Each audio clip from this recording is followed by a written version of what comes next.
আসসালামু আলাইকুম। আশা করি সবাই ইমান এবং স্বাস্থ্যে ভালো আছেন। আলহামদুলিল্লাহ আমিও ভালো আছি। Welcome back to my channel.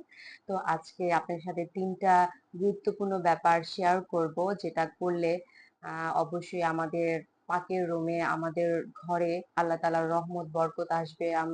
পাকের রুমে রান্না করার সময় যাবতীয় দুর্ঘটনা থেকে আল্লাহ তাআলা আমাদের রক্ষা করবে। তো কথা না বাড়িয়ে ৩ টা বিষয়ে আলোচনা করা যাক। প্রথমত হচ্ছে, যখন আমরা রান্না করতে যাব রান্নাঘরে অবশ্যই সালাম দিয়ে ঢুকবো।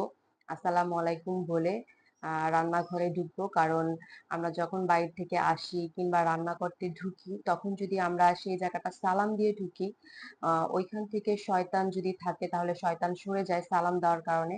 কারণ সালাম দিলে অবশ্যই ঘরে কোনো খারাপ জিনিস থাকলে, শয়তান থাকলে সেটা দূর হয়ে যায় এবং তৎক্ষণিক আল্লাহ তাআলার রহমত আসে, রহমতের ফেরেশতারা তখন সালামটা নেয়।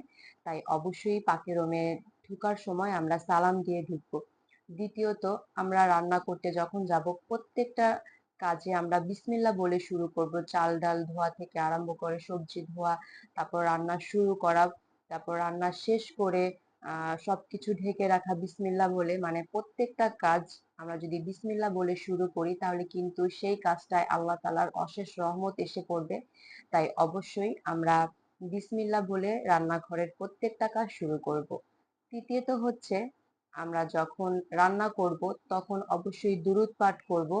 কারণ নবীর সুন্নাহ অনুযায়ী চলা এবং দুরূদ পাঠ করা সেটা অনেক ফজিলতপূর্ণ, অনেক ভালো একটা কাজ। তাই আল্লাহ তাআলা বলেছেন অবশ্যই রান্না করার সময় আমরা যেন দুরূদ পাঠ করি।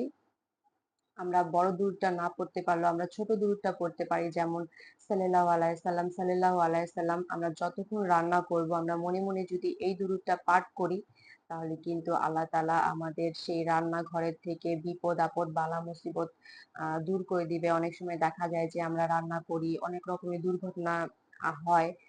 সেই দুর্ঘটনাগুলো থেকে আল্লাহ তাআলা আমাদের রহমত করবে। তো এই ৩ টা কাজ যদি করতে পারি তাহলে আল্লাহ তাআলা আমাদের জীবনে আহ আমাদের পাকের রুমে রহমত দিবে, আমাদের কপাল খুলে যাবে ইনশাআল্লাহ। তো আমরা অবশ্যই এই ৩ টা কাজ করব। পাকের রুমে ঢোকার সময় সালাম দিব, বিসমিল্লাহ বলে প্রত্যেকটা কাজ শুরু করব এবং দুরূদ পাঠ করব। আসলে আমি এই কাজগুলো করি আল্লাহর রহমতে। দুরূদ পাঠ করে আমি প্রত্যেকটা কাজে আমি রহমত বরকত পেয়েছি। অনেক দুর্ঘটনা থেকে আল্লাহ তাআলা আমাকে রক্ষা করে। তাই নারীরা যদি রান্না করার সময়, রান্নাঘরে ঢোকার সময় এই ৩ টা জিনিস আমরা যদি মেনে চলতে পারি, তাহলে আমাদের ঘরে রহমত আসবে। আমাদের রান্নার মধ্যে আল্লাহ তাআলা বরকত দিবে এবং রান্না মজা হবে। সেই রান্নাটা অবশ্যই আমাদের ঘরের সবার জন্য কল্যাণকর হবে, অবশ্যই বরকতময় হবে। তো এই ৩ টা কাজ করে আমরা আমাদের কপালকে পরিবর্তন করতে পারি। ইনশাআল্লাহ আমাদের ভাগ্য খুলে যাবে, আল্লাহ তাআলার রহমত চলে আসবে। তো এই ৩ টা কাজ আমরা অবশ্যই করব ইনশাআল্লাহ।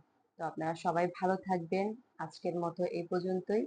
আবার দেখা হবে আমার নেক্সট ভিডিওতে। সেই পর্যন্ত সবাই অনেক বেশি ভালো থাকবেন। Take care. আল্লাহ হাফেজ। আসসালামু আলাইকুম।